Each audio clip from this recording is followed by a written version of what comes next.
tous, merci d'être fidèles à votre rendez-vous Santé 10. Nous sommes ensemble jusqu'à 21h ce soir. Nous allons pointer du doigt la thématique de la drépanocytose. Il est vrai qu'il y a de cela un peu plus d'un an, on en avait parlé ici même dans cette émission Santé 10. Ce soir, on va en parler autrement. C'est vrai qu'il y a énormément de termes techniques. On va essayer de vous les expliquer avec des mots simples. On va tenter aussi de vous montrer quelques vidéos pour que vous puissiez mieux comprendre tout ce qui se fait au niveau de la recherche. Je n'en dis pas plus. Place aux invités.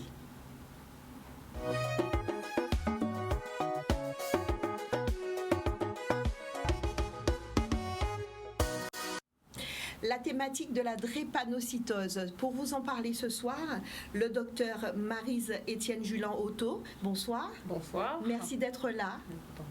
Vous êtes chef du service de l'unité transversale de la drépanocytose au CHU de la Guadeloupe.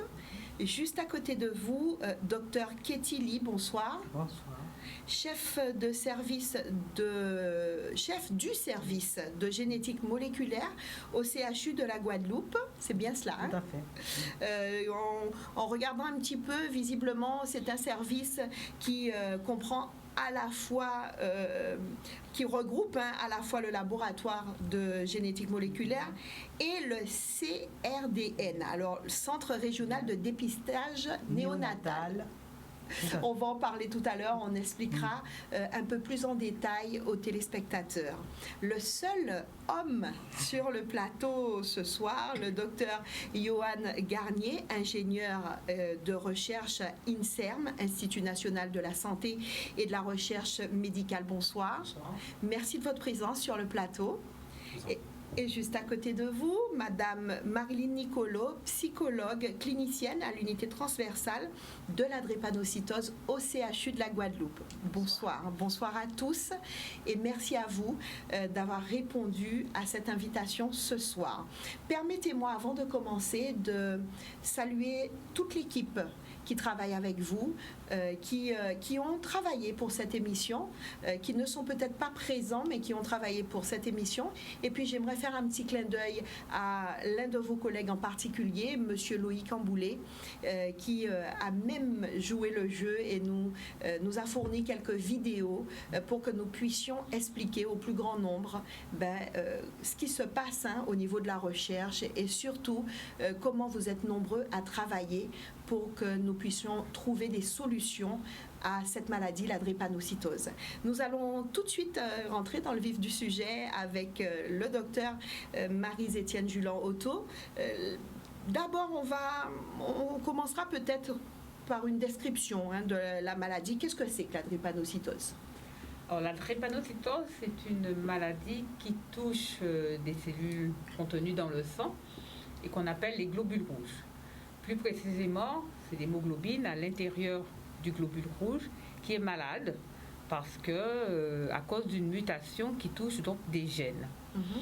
Et cette hémoglobine malade, on l'appelle l'hémoglobine S dans la drépanocytose, et elle provoque dans certaines conditions, déshydratation, manque d'oxygène, etc.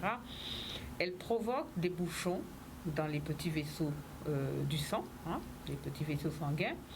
Des bouchons, ça s'appelle la vaso-occlusion, qui vont faire que le sang n'arrive pas correctement au niveau des organes situés après le bouchon. Tout le monde peut comprendre ce mécanisme-là. Et à cause de ces bouchons, donc les organes de la personne drépanocytaire vont souffrir, souvent de manière aiguë, brutale, imprévisible, donc vont développer des douleurs. Et ce sont des douleurs qui sont localisées essentiellement au niveau des os. Donc c'est une maladie de la douleur.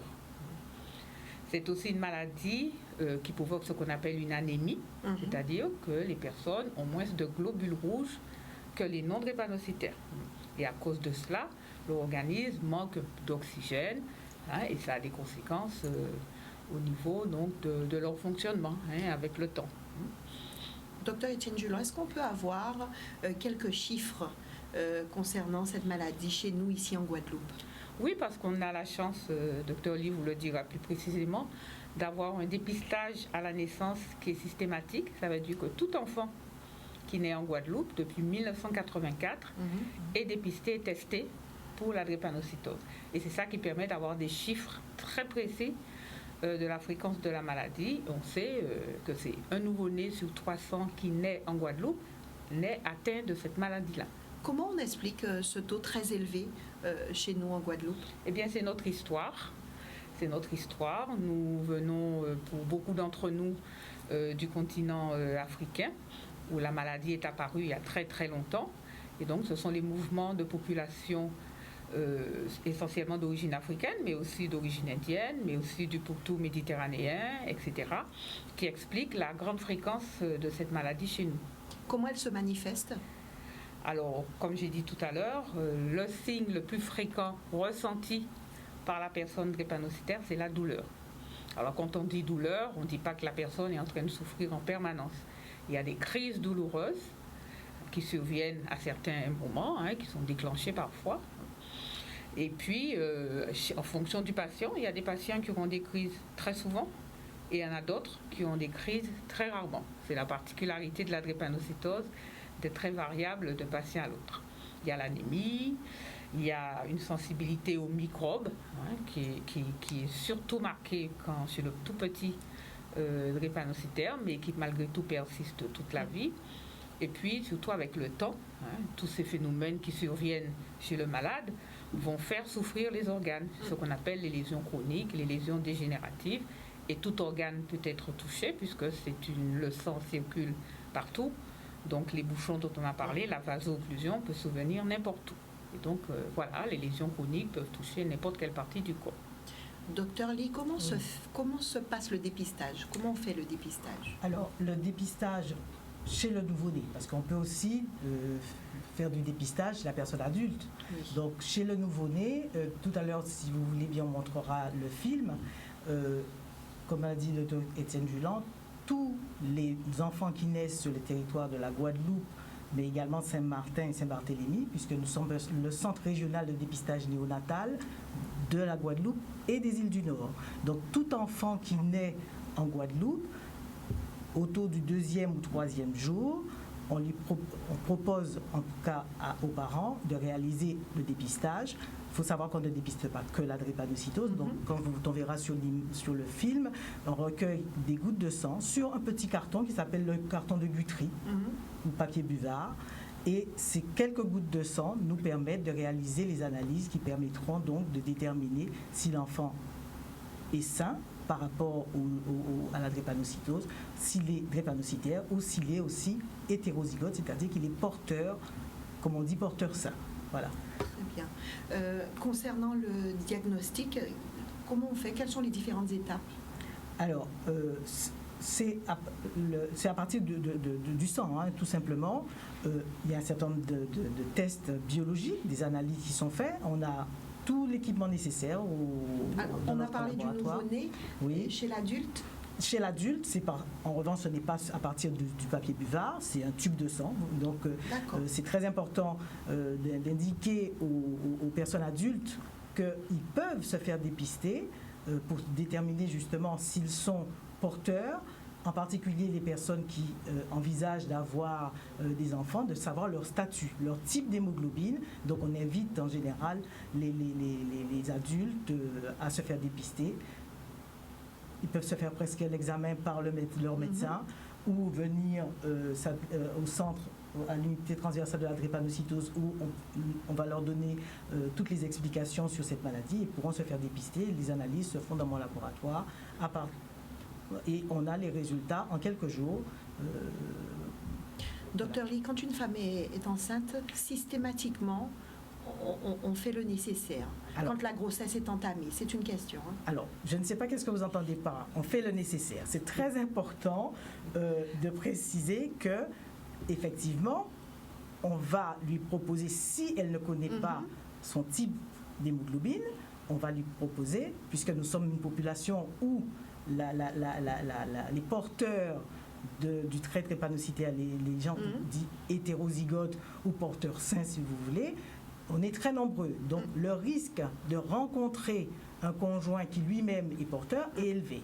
Par conséquent, il est de notre devoir de proposer à cette femme enceinte, si elle ne connaît pas elle-même son statut, son type d'hémoglobine, de faire l'analyse et ce qu'on appelle électrophorèse de l'hémoglobine ou étude de l'hémoglobine. Et bien évidemment, à partir du moment où elle-même est porteuse du gène drépanocytaire, donc elle est hétérozygote, elle n'est pas malade, on dit encore qu'elle est porteuse saine, on va l'inviter fortement à faire ce même examen à son conjoint, de façon à déterminer si le couple est à risque de donner naissance à un enfant drépanocytaire et qu'on leur explique ce risque, qu'on leur explique c'est quoi cette maladie. Après, c'est au couple de décider s'il souhaite savoir le statut du fœtus et déterminer ce qu'il souhaite, l'évolution de la grossesse.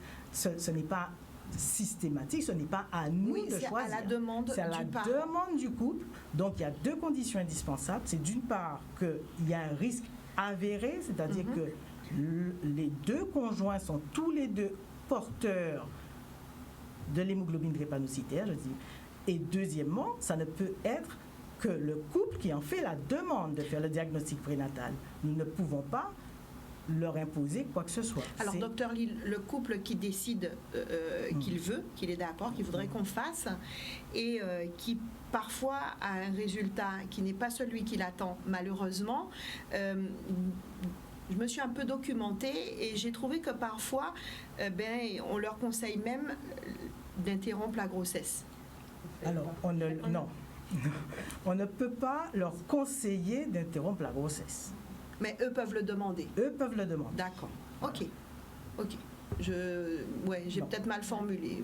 Probablement, et c'est très, très important voilà. de le redire à l'antenne, à toutes les personnes qui nous écoutent, qu'en aucun cas, on ne peut ni les forcer, ni les inciter à interrompre et même la proposer, grossesse. Parce que moi j'ai parlé de conseiller. Non, voilà, on peut pas. On leur en parle, parce qu'on n'a pas le droit donc de leur cacher. Voilà, on informe. C'est dans notre devoir d'informer et c'est eux qui décident.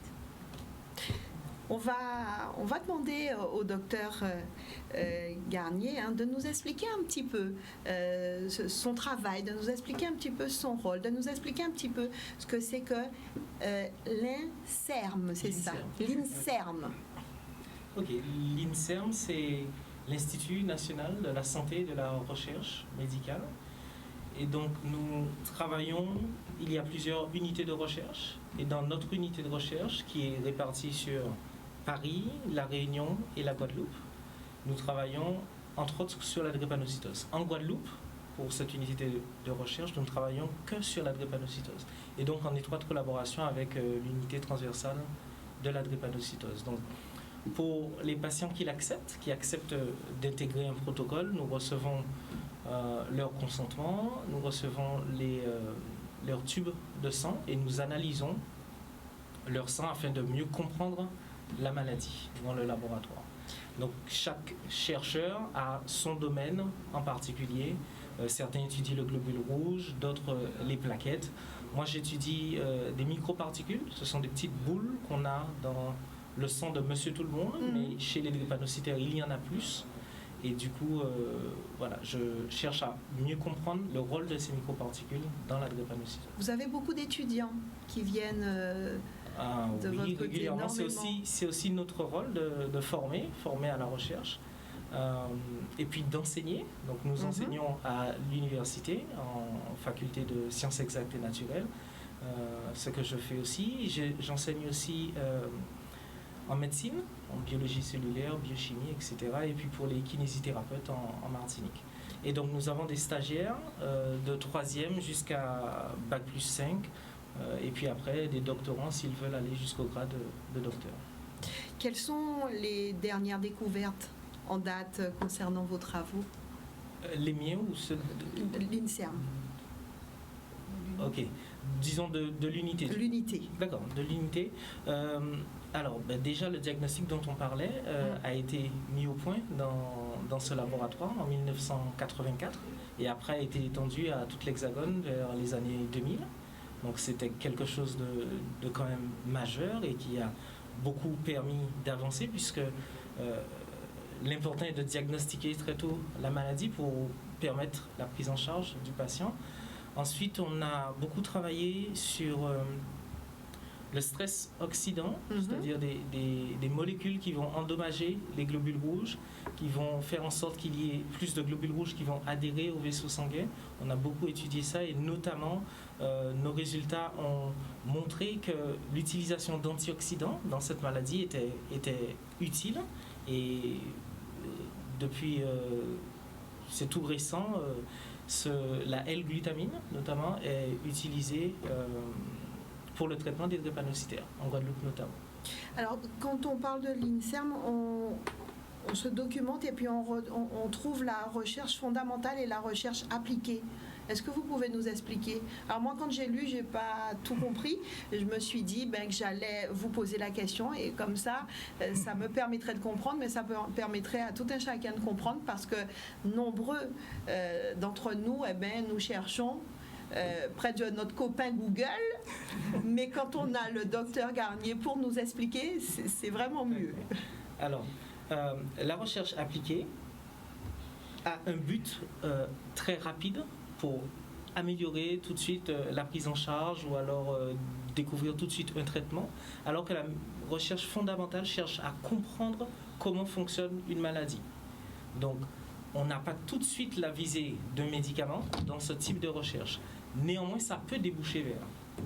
Par exemple, moi, je cherchais à comprendre comment fonctionnent les microparticules, à quoi elles servent. Déjà, on ne savait pas si elles avaient un rôle. Eh bien, j'ai découvert qu'elles avaient un effet néfaste.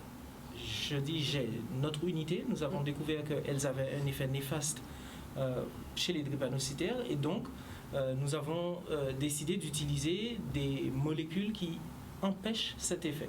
Et dans une publication que nous avons...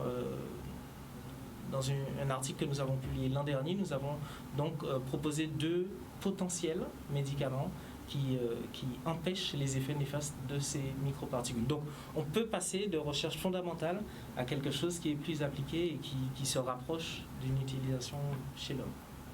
Oui, docteur Étienne Julan. Je voudrais juste rajouter que, vous avez entendu que M. Garnier parle donc de faire des prélèvements de tous les patients. Ça veut dire que je voudrais surtout que ceux qui nous écoutent comprennent qu'on ne prélève pas les patients à leur insu. Il y a toute une avant de pouvoir démarrer un projet de recherche. Il y a toute une série d'étapes réglementaires qui permettent d'obtenir les autorisations des institutions concernées. Protection de toutes les personnes qui vont partir, parce que l'objectif vraiment majeur, c'est de protéger les patients qui vont participer au projet de recherche. Et donc, il y a toute une série d'étapes avant de pouvoir démarrer un projet de recherche. Et vous avez entendu que M. Garnier vous a parlé de la signature du consentement, qui est obligatoire pour que les gens sachent qu'ils sont protégés, que les projets de recherche ne sont pas des projets de recherche sauvages, sous la table. Il y a toute une série de procédures. Alors, ce soir, c'était très important que nous fassions cette émission en ce sens. Nombreuses sont les personnes qui ont besoin de savoir comment ça se passe. Je pense qu'en leur montrant, en leur disant, en leur expliquant, eh bien, ils vont être beaucoup plus confiants et puis ils seront plus dans une démarche d'aider, d'accompagner que de se dire oui, mais on ne fait rien pour nous, alors où ça en est depuis ce temps-là, mais depuis là, oui, mais là, vous allez comprendre la difficulté de chaque chose et le temps que ça peut prendre et comment, eh bien, toute une équipe s'en occupe avec acharnement, j'ai envie de dire, parce que leur objectif, c'est de trouver des solutions pour que vous puissiez aller mieux, je dirais même plus, pour que vous puissiez aller bien. Je vais me retourner vers Madame Marilyn Nicolo, psychologue clinicienne à l'unité transversale de la drépanocytose au CHU de la Guadeloupe. Pourquoi on a besoin de la psychologue? Pourquoi on en a besoin et à quel moment de la maladie on en a besoin? Alors, la psychologue se retrouve à différents moments de la prise en charge du patient et même avant la prise en charge, puisqu'en fait, dès la grossesse, on reçoit les couples à risque de transmettre la maladie. Ils ont accès à ce qu'on appelle une consultation de conseil génétique où on va leur expliquer c'est quoi cette maladie, on leur expliquera les modalités de prise en charge, on leur expliquera les modalités de la transmission, on leur parlera de textes, de ce que permet la loi. Et c'est ainsi qu'ils pourront avoir accès au DPN, diagnostic prénatal dont parlait le docteur Ali tout à l'heure. Et c'est là aussi qu'ils sauront qu'en fonction des résultats du DPN, ils ont aussi le droit, la loi leur permet de demander un certain nombre de choses s'ils veulent, notamment la possibilité de ne pas poursuivre leur grossesse. C'est-à-dire que tout à l'heure, on en a parlé, juste insister sur le fait qu'on ne leur impose rien du tout. On leur dit ce qui se fait, ce qui est possible. On informe et eux, ils vont faire la demande et la demande sera présentée au staff anténatal, donc une équipe de professionnels qui accédera ou pas à cette demande. Donc la psychologue se retrouve durant cette consultation. Elle se retrouve aussi au temps de l'annonce du résultat du diagnostic prénatal. Notre objectif, c'est de permettre que les gens puissent faire un choix éclairé, qu'ils aient réellement tout compris et qu'ils aient décidé consciemment, parce qu'en fait, c'est une décision de couple, de famille et absolument pas une décision qui nous revient. Donc après un diagnostic prénatal, en fonction de ce que les gens décident, je peux encore les accompagner en fonction de comment ils vivent cette situation qui peut être une situation douloureuse, surtout qu'il nous arrive des fois de recevoir des couples qui, avant cette grossesse, ne se savaient même pas transmetteurs. Donc ça vient remuer beaucoup de choses. Donc à ce moment-là, il faut les accompagner. Après, on va retrouver la psychologue encore sur le temps de l'annonce de la maladie. On a parlé de DNN, après la naissance de l'enfant. On a les résultats du diagnostic néonatal, donc à peu près un mois et demi, 2 mois après la naissance. Si on a des enfants qui sont atteints de drépanocytose, on fera l'annonce. Donc là encore, on est sur une consultation pluridisciplinaire où la psychologue participe également à cette consultation de manière à aider les gens à faire face à cette information. Alors des fois, ceux qui ont eu accès à un conseil génétique, ils se savaient peut-être potentiel, ils savaient que peut-être que l'enfant pouvait être malade. Ceux qui ont fait un diagnostic prénatal et qui ont décidé de mener la grossesse à terme, ils connaissent déjà le résultat. Donc là, on va venir confirmer quelque chose qu'ils savaient déjà. Mais des fois, il arrive aussi qu'on ait ce qu'on appelle des naissances inattendues. Donc des personnes qui ne se savaient pas transmetteurs ou alors des personnes qui n'ont pas eu accès au conseil génétique, et à ce moment-là, ça peut être un choc. Et donc, je me retrouve à cette consultation puisqu'en fait, on se rend compte qu'après cette consultation vient sonner quelque chose de difficile dans le vécu du couple et même de la famille. Ça vient bousculer tout ce qu'il y a comme projet. On sait aussi que après une annonce, il y a un après qui va être différent de l'avant. Donc, c'est un premier contact, c'est aider les gens à faire face avec cette nouvelle, éviter toutes sortes de vacillements psychiques et accompagner les gens par ailleurs. Donc, c'est vrai que après cette consultation d'annonce, il y aura encore une consultation ou plusieurs consultations en fonction de comment les gens vivent la situation pour les accompagner. Après, je me retrouve encore à prendre en charge les enfants parce que c'est une maladie qui est aussi assez compliquée puisqu'en fait, les enfants ont du mal à vivre cette maladie. Ça peut créer des soucis à la fois par rapport à l'enfant lui-même, mais aussi par rapport à la fratrie, par rapport à la famille. Et puis, on a des enfants aussi qui, du fait de la drépanocytose, ont des troubles neurocognitifs, des difficultés d'apprentissage, donc il faut les accompagner. Accompagner aussi tout au long du vécu, du parcours du patient, autour des épisodes douloureux, autour des périodes d'hospitalisation, des passages en réanimation, prendre en charge les adultes. Donc c'est une unité transversale. La psychologue se retrouve aussi en transversale, elle accompagne tout le temps. Accompagner aussi autour des périodes difficiles et douloureuses. Prendre aussi en charge de temps en temps les proches, les familles, la fratrie. Tout à l'heure, on va revenir sur la fragilité du couple face à cette maladie. Je vous propose que nous fassions une toute petite pause.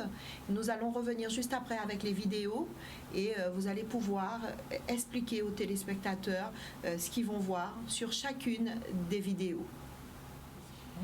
Oh Ça y est, on se racontait des petites choses hors antenne, n'est-ce pas? Eh bien, pour ceux et celles qui prennent en cours l'émission Santé 10, nous parlons ce soir de la drépanocytose. Nous mettons l'accent sur la recherche. Nous essayons de vous montrer comment ça se passe, comment toute une équipe travaille, je le dis à nouveau, avec acharnement pour trouver pour vous des solutions. Nous avons avec nous sur le plateau le docteur Marie-Étienne Julan-Otto, chef du service de l'unité transversale de la drépanocytose au CHU de la Guadeloupe, Dr Ketili, chef du service de génétique moléculaire au CHU de la Guadeloupe. Nous avons le seul homme sur le plateau, Dr Johan Garnier, ingénieur de recherche INSERM, Institut national de la santé et de la recherche médicale, et Madame Marilyn Nicolo, qui est psychologue clinicienne à l'unité transversale de la drépanocytose au CHU de la Guadeloupe. Si vous êtes OK, nous allons visionner déjà une première vidéo. Bien sûr, je sais que vous êtes tous capables de dire quelques mots sur les vidéos que nous allons voir. Donc n'hésitez pas, on a le temps et on va essayer d'expliquer au plus grand nombre les images que nous allons regarder de suite avec la première vidéo. On va balancer la première vidéo et vous verrez. Vous verrez, à la réalisation, on se demande mais qui va en parler? Alors que voyons-nous? Donc là, il s'agit effectivement de prélèvement, de dépistage néonatal. Donc, comme vous pouvez le voir là sur la vidéo, la puéricultrice recueille des gouttes de sang sur un carton qui s'appelle le carton de Guthrie ou papier buvard. Et à partir de ce prélèvement, nous allons réussir à faire rechercher la présence d'hémoglobine drépanocytaire chez le nouveau-né. Et là, c'est l'arrivée du prélèvement au niveau du Centre régional de dépistage néonatal de Guadeloupe et des îles du Nord, donc dont j'assure la coordination. Et ensuite, ça ira au niveau du laboratoire pour être analysé et en général, dans un délai de 20 jours, nous sommes en mesure de donner les résultats au pédiatre. Et si l'enfant est drépanocytaire, comme a dit Mme Nicolo tout à l'heure, il y aura une annonce qui sera faite en sa présence et avec le pédiatre. Voilà. Docteur Lee, votre service, c'est environ combien de personnes? Alors, sur les 2 unités, nous sommes 11. Je suis le seul praticien et il y a là vous voyez les 2 secrétaires qui s'occupent de réceptionner les buvards, de les enregistrer et ensuite vers le laboratoire où se trouve le reste de l'équipe. Voilà, là au niveau du laboratoire, vous avez une technicienne qui est en train d'analyser justement les buvards et pour réaliser donc ce qu'on appelle donc le dépistage néonatal de la drépanocytose. C'est des techniques qui sont tout à fait modernes. Nous avons l'équipement qui convient et nous pouvons donc, comme je vous dis, de façon sûre et dans des délais rapides, fournir le résultat. Nous avons regardé un petit peu et nous voyons aussi une jeune équipe. Oui, tout à fait. Les techniciennes de laboratoire et les ingénieurs ainsi que les secrétaires sont des personnes jeunes et très motivées et qui font un très, très, très gros travail. Il faut savoir que le Centre régional de dépistage néonatal a une grosse responsabilité puisque nous devons garantir que tous les enfants qui naissent en Guadeloupe, Saint-Martin, Saint-Barthélemy ont un dépistage. Alors bien entendu, c'est un dépistage, il n'est pas imposé, il est en tous les cas proposé à tous les parents, quelle que soit leur origine, quel que soit leur statut socio-professionnel, qu'ils soient en règle ou pas en règle, ce n'est pas le problème. Tous les bébés qui naissent sur le territoire sont dépistés. Merci, Dr Lee. J'espère qu'avec ces images, eh bien, on a pu, en tout cas, informer, aiguiller certains de nos téléspectateurs. On va regarder une deuxième vidéo si Jordan et Zébris sont prêts à la réalisation.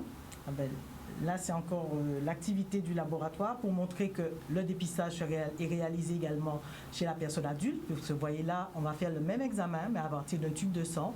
Et je rejoins ce qu'a dit Mme Nicolo tout à l'heure.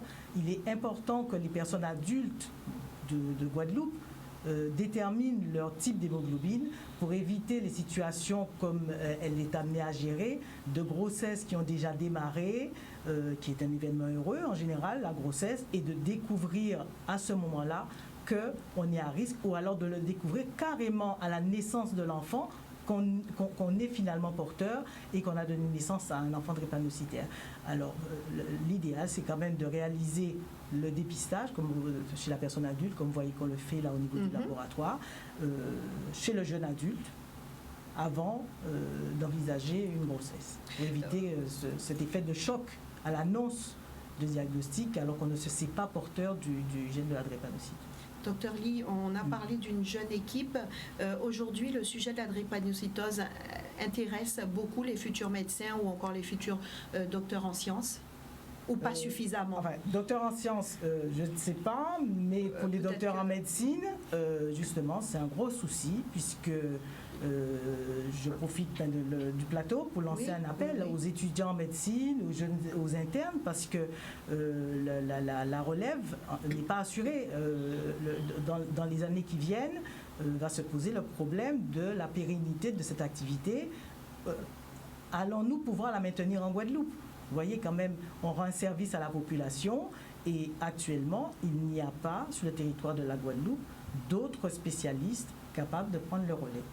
On profite alors pour le dire, peut-être que ça va inciter des jeunes médecins à s'orienter vers cette spécialité qui est la génétique moléculaire, parce qu'on en a besoin. Il y a la drépanocytose, mais il y a également d'autres possibilités, d'autres maladies dont souffre notre population, d'autres maladies génétiques qu'il faudrait également dépister. Docteur Garnier, est-ce que la drépanocytose intéresse nos futurs docteurs en sciences? Ça intéresse énormément, oui. Ce qui va manquer de notre côté, ce serait les opportunités, les postes. Voilà. Mais c'est quelque chose qui intéresse énormément. Mes stagiaires sont très très heureux, ils refusent des stages même à l'extérieur, en France ou même à l'étranger, pour venir travailler sur la drépanocytose. Moi d'ailleurs, c'est ce qui m'a intéressé pour venir ici. Oui. Pour venir ici. Nous allons regarder une troisième vidéo. Là, donc c'est l'unité transversale de la drépanocytose. C'est le lieu où sont pris en charge la majorité des patients drépanocytaires, enfants et adultes du département. Donc il y a un suivi médical donc par des médecins. Il y a un suivi donc psychologique par Madame Nicolo ici présente. Il y a donc toute une activité donc de consultation, mais aussi de prise en charge un peu plus complexe en hospitalisation de jour. Il y a également donc une assistante sociale qui accompagne les patients dans leurs difficultés de la vie quotidienne, dans les difficultés de couverture sociale. Donc elle a un rôle aussi très important. Il y a toute l'équipe donc des infirmières, des secrétaires, et nous sommes localisés dans les mêmes bâtiments que le laboratoire dirigé par Dr Lee. Donc c'est une continuité de diagnostic et de prise en charge pour les patients. Et donc nous avons des patients de tous âges depuis donc le diagnostic, depuis l'âge de 2 mois et puis tout au long de la vie. Et nous travaillons aussi avec le centre hospitalier de la Basse-Terre, qui a une structure aussi de prise en charge, et nous sommes une structure de recours pour le diagnostic, pour la prise en charge des situations compliquées chez les patients drépanocytaires. Donc nous les recevons régulièrement. Alors nous avons une question concernant la prise en charge des patients. Le laboratoire est également concerné. Alors là, je m'adresse peut-être plutôt au docteur Garnier ou au docteur Lee. Est-ce que la prise en charge du patient, est-ce que ça concerne aussi le laboratoire également? Ah oui, tout à fait, puisque les patients à tous les moments de leur vie, puisque au moment du dépistage, au moment s'il faut un diagnostic prénatal, le dépistage des adultes, mais également lorsque les patients drépanocytaires viennent en consultation pour leurs soins à l'unité transversale de la drépanocytose, il y a un certain nombre de paramètres biologiques qu'il faut contrôler.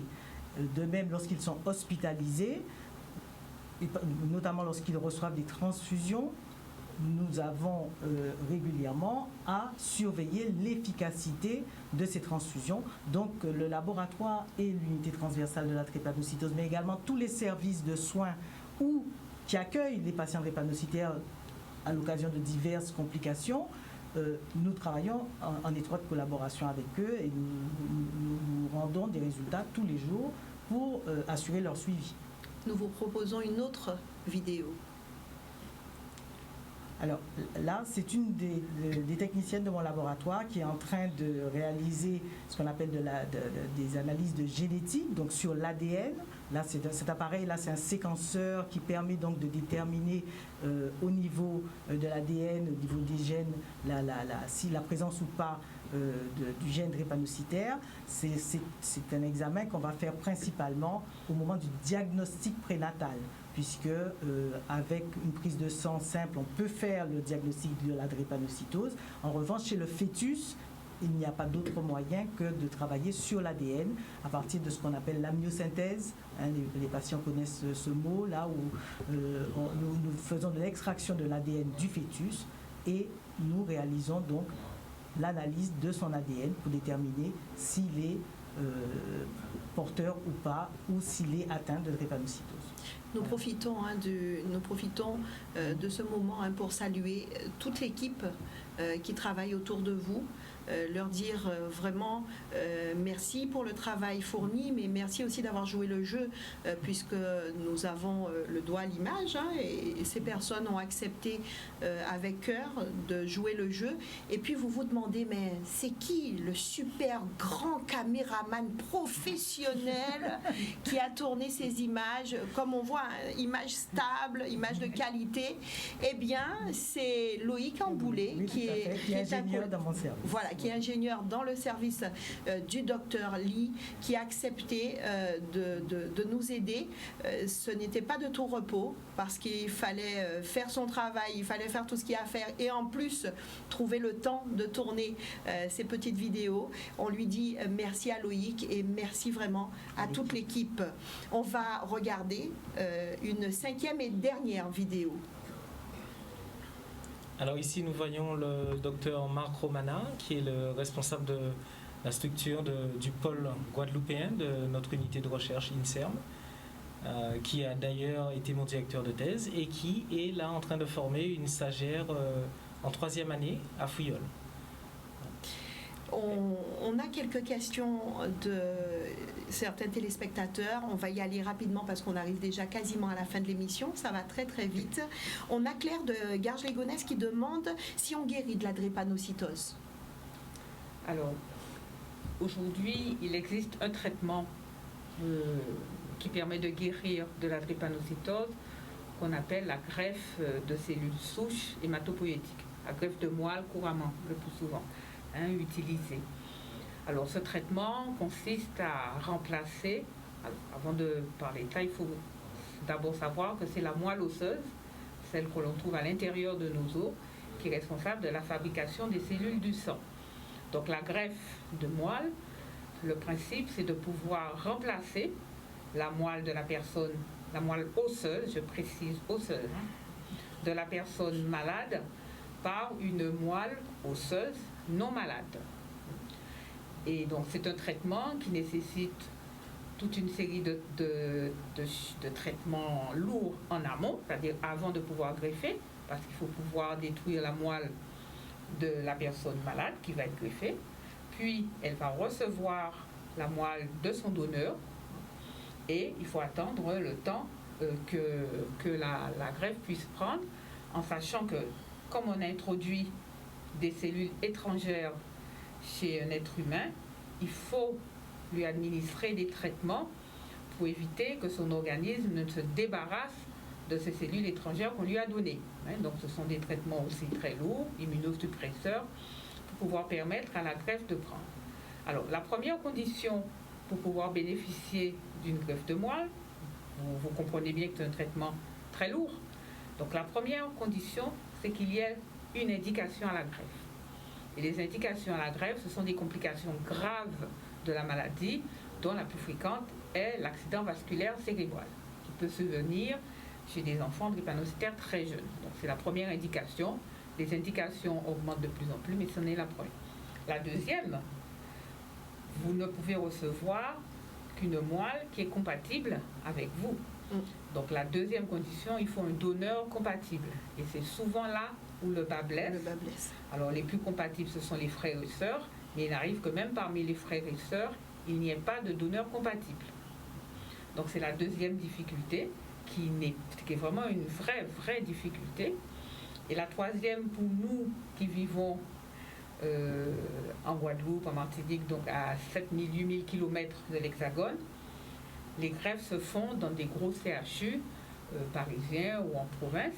Et donc la famille doit quitter son département pour se rendre pour plusieurs mois, parce que la personne qui subit une greffe doit être suivie pendant plusieurs mois avant de pouvoir la laisser repartir vers son lieu de suivi habituel.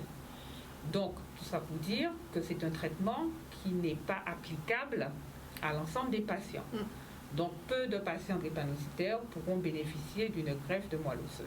Mais c'est vrai que les techniques aujourd'hui de greffe se sont vraiment améliorées, si bien que les résultats sont supérieurs à 90% en termes d'efficacité et de complications de ce traitement-là. Alors, de plus en plus, les chercheurs travaillent sur la thérapie génique, c'est-à-dire aller traiter directement au niveau de l'ADN. Les premiers résultats qui ont été faits avec une première technique qu'on dit de vecteur viral sont encourageants, mais aujourd'hui on travaille de plus en plus à essayer de traiter les gènes avec des ciseaux, qu'on appelle le captage, pour pouvoir améliorer ce type de traitement. Mais au jour d'aujourd'hui, ce n'est pas un traitement encore expérimental qu'on puisse appliquer au plus grand nombre. Il y a encore énormément de questions, mais malheureusement, il est 21h. On va rapidement faire un petit tour pour un petit mot de la fin. Si vous avez un message à passer, quelque chose à dire à l'ensemble des téléspectateurs, je vais commencer avec Madame Nicolo. Donc c'est vrai que la drépanocytose, c'est une maladie qui est sérieuse et sévère. C'est vrai aussi que c'est une maladie qui va avoir des répercussions autant au niveau physique qu'au niveau psychique.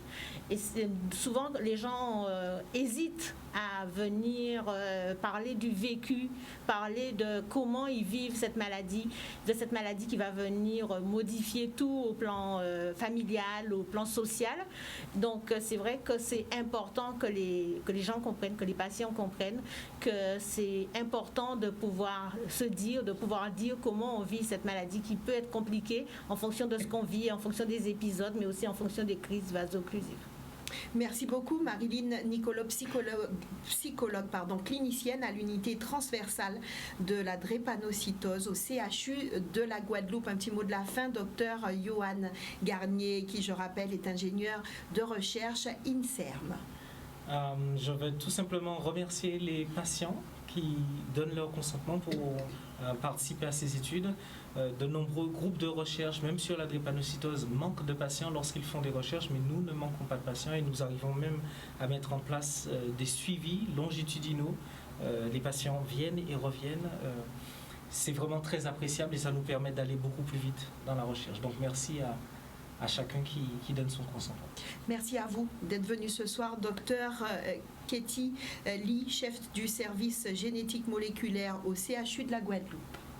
Écoutez, je vais à nouveau lancer un appel parce que ce serait vraiment dommage qu'il n'y ait pas de relève au niveau de l'activité que nous avons, que ce soit au niveau du centre régional de dépistage néonatal ou au niveau du laboratoire, parce que nous rendons un grand service à la population et les étudiants en médecine. Je leur ouvre les portes de mon laboratoire, de mon service, qu'ils viennent voir ce que nous faisons et j'espère qu'il y en aura qui viendront pour prendre la relève et pérenniser cette belle activité qui rend service en particulier à tous les patients et même au-delà, puisqu'il faut savoir que nous faisons le dépistage néonatal pour des pays de la Caraïbe.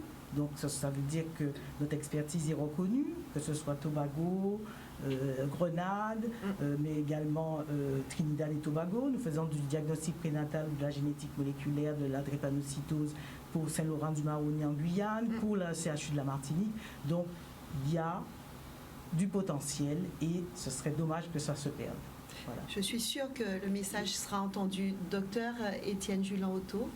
Eh bien, je pense qu'on peut dire que les années, les mois qui viennent et les années à venir vont apporter de grandes modifications dans la prise en charge des patients drépanocytaires, puisque de nouveaux traitements sont en train d'arriver. On espère vraiment que ça va modifier le quotidien des patients drépanocytaires qui sont quand même bien maltraités par cette maladie, qui les malmène beaucoup.